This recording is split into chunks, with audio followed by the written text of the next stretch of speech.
বিস্তারিত সংবাদে আপনাদের সঙ্গে আছি আমি ফৌজিয়া নওশিন।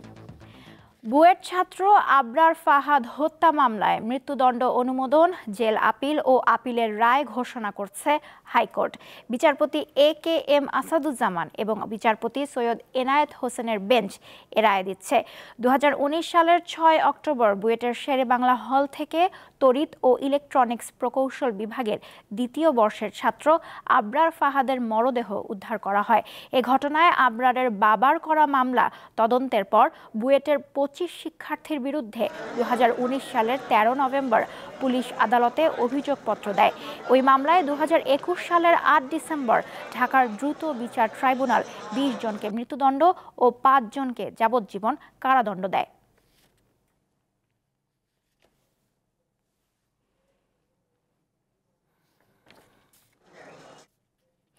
জাতিসংঘ মহাসচিব অ্যান্তোনিও গুতেরেস 4 দিনের সফর শেষে সকালে ঢাকা ছেড়ে গেছেন।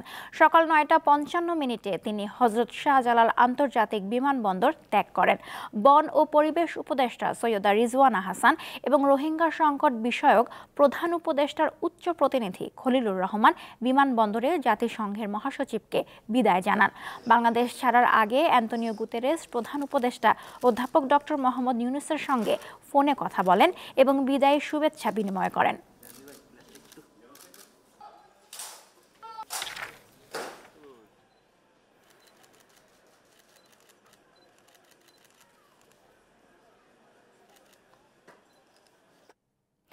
বরিশাল শহরে 4 বছরের শিশুকে ধর্ষণ চেষ্টার অভিযোগে গণপিটুনিতে এক যুবকের প্রাণ গেছে।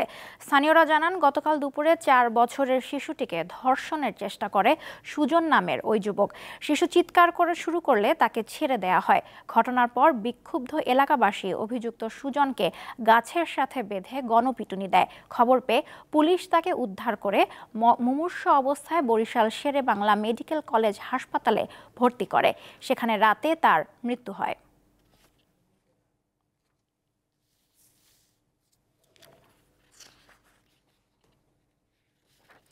পটুয়াখালীর কলাপাড়ায় 7ম শ্রেণীর এক ছাত্রীর রহস্যজনক মৃত্যু হয়েছে। গত রাত 9টায় উপজেলার চম্পাপুর ইউনিয়নের গ্রামের বাড়ি থেকে গলায় ফাঁস লাগানো অবস্থায় তার মরদেহ উদ্ধার করে পুলিশ। মেয়েটিকে বাড়িতে রেখে তার মা বাবা পাশের গ্রামে নানার বাড়িতে যাওয়ার পর এ ঘটনা ঘটে। এটি হত্যা না আত্মহত্যা তা নিশ্চিত করতে পারেনি পুলিশ।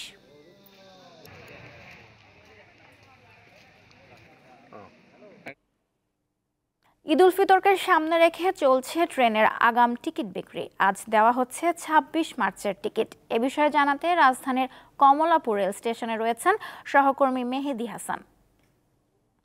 মেহেদি, অনলাইনে কি সব টিকিট দেওয়া হচ্ছে এবং মানুষ চাহিদা মতো টিকিট পাচ্ছে কি আজকে?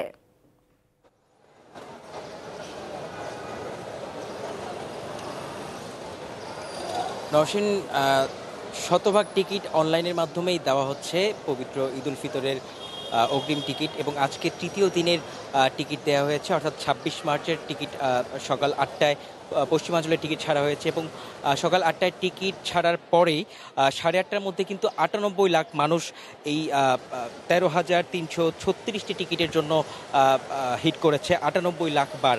এবং এই 10:30 পর্যন্ত 12,737টি আজকে পশ্চিমাঞ্চলের টিকিট বিক্রি হয়েছে। এবং টিকিটের চাহিদা বুঝতেই পারছেন যে 98 লাখ বার পর্যন্ত হিট করা, এবং এর মধ্যে 12,737টি টিকিট মানুষ পেয়েছে। তো এখানে চাহিদা অনুযায়ী আসলে টিকিট পাচ্ছে না। এবং এখানে যেহেতু শতভাগ টিকিট অনলাইনে, এখানে কাউন্টারে কিন্তু টিকিটের সন্ধানে কেউ আসছে না। তবে আমরা পাশের যে রেজিস্ট্রেশন বুথ রয়েছে, এটি সহজের পক্ষ থেকে দেয়া, সেই বুথের এখানে এসে আমরা দেখেছি যে এখানে কিন্তু এখনও অনেক মানুষ আসছে যারা আসলে রেজিস্ট্রেশন করতে পারছেন না। তো এই সংখ্যাটা সারাদিনে গড় 300 মানুষ যদি আসে, 150 জন মানুষ এমন আছে যারা সিএনজি চালায়, রিক্সা চালায়, বা দিন মজুর বা বয়স্ক মানুষ যারা অ্যান্ড্রয়েড ফোন চালায় না বা বাটন ফোন চালায়, তারা কিন্তু রেজিস্ট্রেশন করতে পারে না।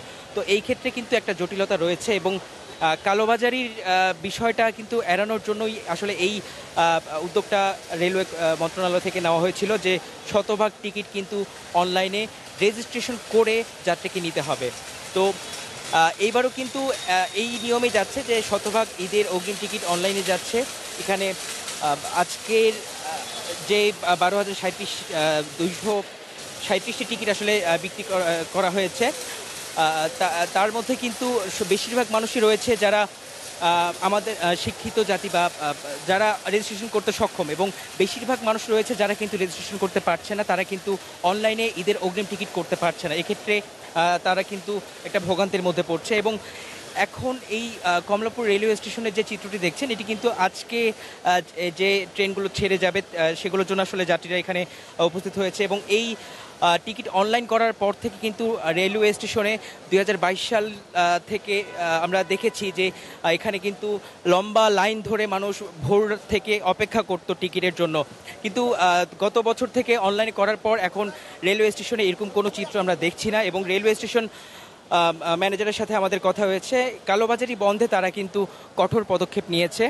যারা নিজের নামে বা অন্যান্য ভোটার আইডি দিয়ে রেজিস্ট্রেশন করে টিকিট করছে এবং পরবর্তীতে উচ্চ দামে বিভিন্ন মানুষের কাছে বিক্রি করছে, সেই দিক থেকে কিন্তু যারা টিকিটটি ক্রয় করে আসলে ট্রেনে ভ্রমণ করবে তারা কিন্তু জরিমানার বা শাস্তির আওতায় আসতে পারে। তো কমলাপুর থেকে জানাচ্ছিলেন সহকর্মী মেহেদি হাসান। চট্টগ্রাম নগরীর তালিকাভুক্ত শীর্ষ সন্ত্রাসী ছোট সাজ্জাদকে গ্রেপ্তার করেছে পুলিশ। গতরাতে রাজধানীর বসুন্ধরা সিটি থেকে তাকে গ্রেপ্তার করে চট্টগ্রাম মেট্রোপলিটন পুলিশের একটি বিশেষ টিম। সাজ্জাদের বিরুদ্ধে বিভিন্ন থানায় হত্যা, অস্ত্র ও চাঁদাবাজি সহ 10টিরও বেশি মামলা রয়েছে বলে জানায় পুলিশ। 2024 সালের 28 জানুয়ারি ফেসবুক লাইভে বায়েজিদ বোস্তামি থানার ওসি আরিফুর রহমানকে পেটানোর হুমকি দিয়ে আলোচনায় আসেন ছোট সাজ্জাদ। এরপর তাকে ধরতে সিএমপি কমিশনার পুরস্কার ঘোষণা করেন।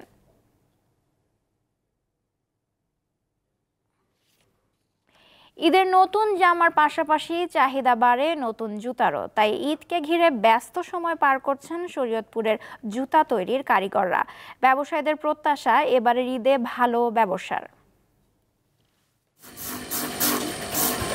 কেউ করছেন জুতার সোল তৈরি, কেউ ব্যস্ত মাপ নিয়ে আঠা লাগাচ্ছেন কোনো কারিগর।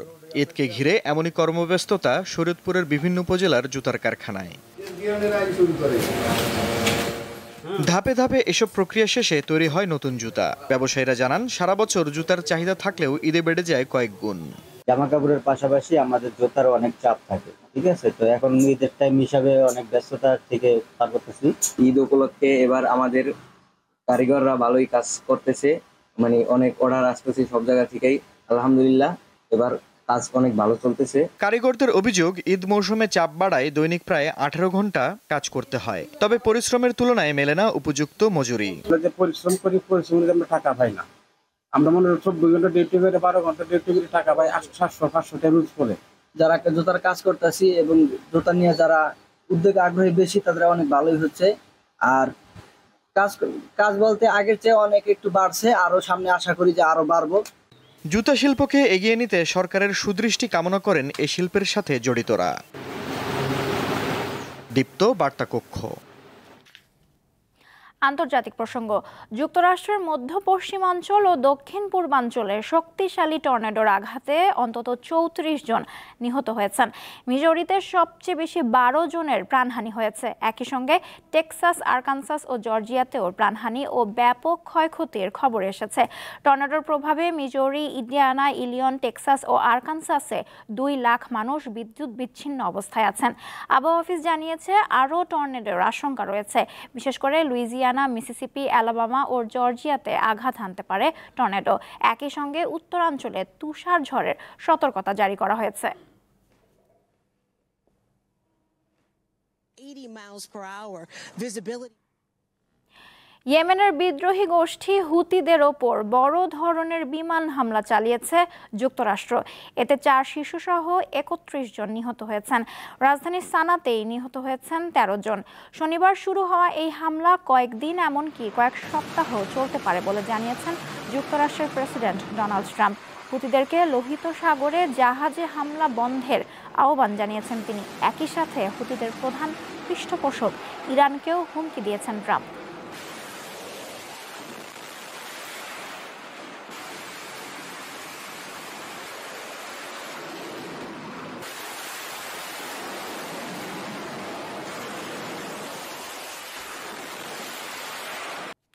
মাহমুদুল্লাহ রিয়াদের আন্তর্জাতিক ক্রিকেট থেকে অবসরের মধ্য দিয়ে শেষ হলো পঞ্চপাণ্ডবের এক স্মরণীয় অধ্যায়। তাদের অভাব পূরণে নতুন নক্ষত্রের জন্ম হবে কিনা তা সময়ের ব্যাপার। ক্রীড়া সংশ্লিষ্টরা বলছেন, ধারাবাহিকতা ধরে রাখলে দেশের ক্রিকেটে আরও অনেক নক্ষত্রের জন্ম হবে। 2001 সালে বাংলাদেশের ক্রিকেটে অভিষেক হয় মাশরাফি বিন মর্তজার। এরপর দলে এলেন উইকেট কিপার মুশফিকুর রহিম। তাদের সাথে যোগ দিলেন তামিম ইকবাল, সাকিব আল হাসান এবং মাহমুদুল্লাহ রিয়াদ। ধীরে ধীরে তারা 5 জন হয়ে উঠলেন বাংলাদেশের ক্রিকেটের পঞ্চপাণ্ডব। গত 12 তারিখ মাহমুদুল্লাহর বিদায়ে শেষ হয়ে গেল সাদা বলের দীর্ঘ ইতিহাসের সাক্ষীদের অধ্যায়। তাদের বিদায় নিয়ে ক্রিকেট সংশ্লিষ্টদের মনে আক্ষেপ থাকলেও তারা মনে করছেন এটা খেলোয়াড়দের ব্যক্তিগত মতামত। বর্তমানে যারা আছেন তাদের নিয়ে আশাবাদী দলের সহকারী কোচ মোহাম্মদ সালাউদ্দিন। পেছনে না তাকিয়ে নতুনদের নিয়ে এগোতে চান তিনি। টিম আমরা কতটুকু করতে পারবো সেটা হচ্ছে আমাদের কাজ, এবং আমার মনে হয় যে ছেলেদের মেন্টাল মেকআপটাও সেরকম হয়ে গেছে। আলটিমেটলি দুইটা সিরিজ কাছ থেকে দেখার পরে আমার মনে হচ্ছে ছেলেরাও ইন্ডিভিজুয়াল চিন্তা থেকে তারা অনেক সরে আসছে। যে টিম আমরা চিন্তা করতেছি, দেখুন আমাদের টিম যে খারাপ করে আমাদেরও খারাপ লাগে, প্লেয়ারদেরও খুব খারাপ লাগে। তারা সবাই চাচ্ছে যে আমাদের টিমটা যেন একটু সামনের দিকে আগাইতে পারে। সাবেক ক্রিকেটাররা বলছেন, সাকিব আল হাসানদের অভাব কখনোই পূরণ হবার নয়, তবে উঠতি খেলোয়াড়দের সঠিক পরিচালনা করতে পারলে দেশের জন্য ভালো কিছুরই অপেক্ষা করছে। আপনি ভালো প্লেয়ার তৈরি করতে হলে এরকম হার্ড টাইম আপনাকে তৈরি করতে হবে, যে না প্লেয়াররা যেন পুরা কোয়ালিটি ক্রিকেট খেলে এবং ওই মেধাটা যেন ইন্টারন্যাশনাল যেন ইউজ করতে পারে। তো এর জন্য আমার কাছে মনে হয় ডিপেন্ড করবে যে আমাদের ম্যানেজমেন্টরা তারা কী পরিকল্পনা করছেন পরবর্তী প্রজন্ম যারা আছেন তাদেরকে নিয়ে। লাল সবুজের জার্সি গায়ে জড়িয়ে 22 গজে বুক চিতিয়ে লড়াই করেছেন পঞ্চপাণ্ডবরা। একসাথে কত ম্যাচ তারা জিতিয়েছেন তাদের নিজেদেরই হয়তো সেই সংখ্যাটা মনে নেই। ক্রীড়াপ্রেমীদের আশা, শীঘ্রই দেশে তৈরি হবে বিশ্বমানের খেলোয়াড়। ঈশান হাসান, দীপ্ত স্পোর্টস। দর্শক, বুয়েটের শিক্ষার্থী আবরার ফাহাদ হত্যা মামলার ব্রিফিং চলছে সুপ্রিম কোর্টে। আমরা সরাসরি সেখানে চলে যাচ্ছি।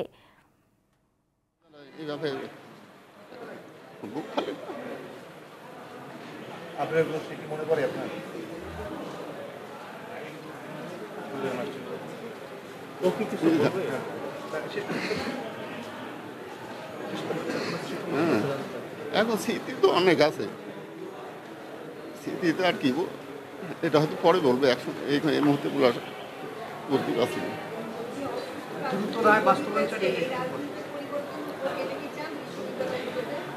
না মানে যে শিক্ষা প্রতিষ্ঠানে এই ধরনের র্যাগিং আছে সেটা তো অবশ্যই আমরা পরিবর্তন চাই, যাতে ছাত্ররা যাতে ভালোভাবে বসবাস করতে পারে, ভবিষ্যতে যাতে আর এই ধরনের ঘটনা না ঘটে সেটা আমরা সবার কাছে আবেদন জানাই।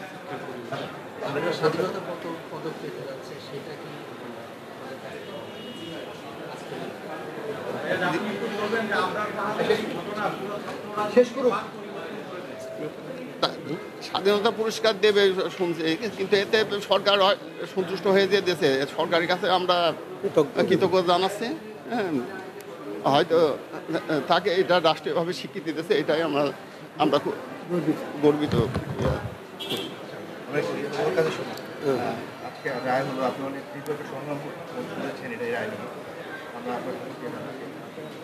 না, অবশ্যই আমরা আসলে খুবই সন্তুষ্ট আসলে যে আজকে যে রায়টা হয়েছে এটা আসলে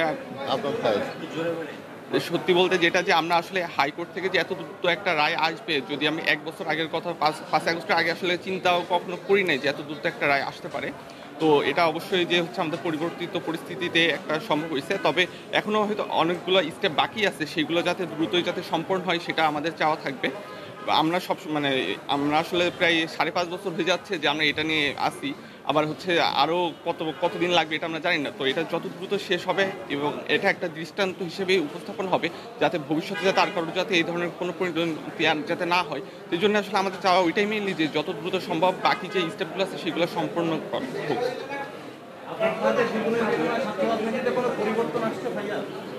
না, আমার যা আমরা আসলে এই ব্যাপারটা তো ছাত্র রাজনীতিতে পরিবর্তন আসছে কিনা এটা যারা রাজনীতি করে তারা আসলে বলতে পারবে।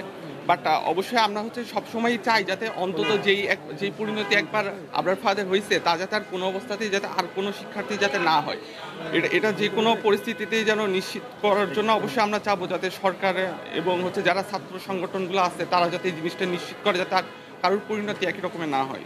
ক্যাম্পাসে 5 আগস্টের আগে যে পরিবেশ ছিল তখন আপনিও কিন্তু বুয়েটে চান্স পেয়েছেন, আপনার ভাই মারা গেছে, আপনি কি তখন মানে নিজেকে লুকায় রাখতেন বা ওই সময় কি পরিচয় দিতে সমস্যা হতো কিনা?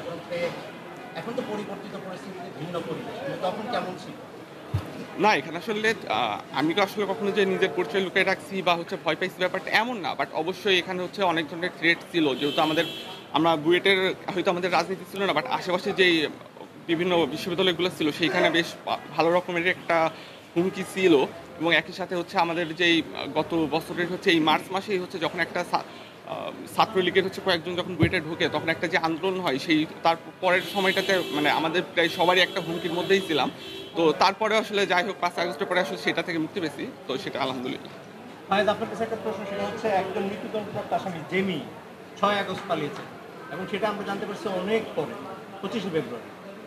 এই বিষয়টাতে আসলে কোনো বক্তব্য রয়েছে কিনা? আসলে এই বিষয়টা আসলে সম্পূর্ণ আসলে আমাদের জন্য হতাশার, কারণ মানে আমরা আসলে অপেক্ষায় আছি কবে হচ্ছে এদের রায় কার্যকর হবে, আর সেখানে হচ্ছে আমরা কাইন্ড অফ হচ্ছে তার মধ্যে হঠাৎ করে জানতে পারতেছি একজনকে পালিয়ে চলে গেছে। ইভেন সে হচ্ছে এমন একজন যে হচ্ছে তাকে রুমে ডেকে নিয়ে গেছে এবং মারার সময় যে উপস্থিত ছিল এমন একজন হচ্ছে সেখান থেকে পালিয়ে চলে গেছে।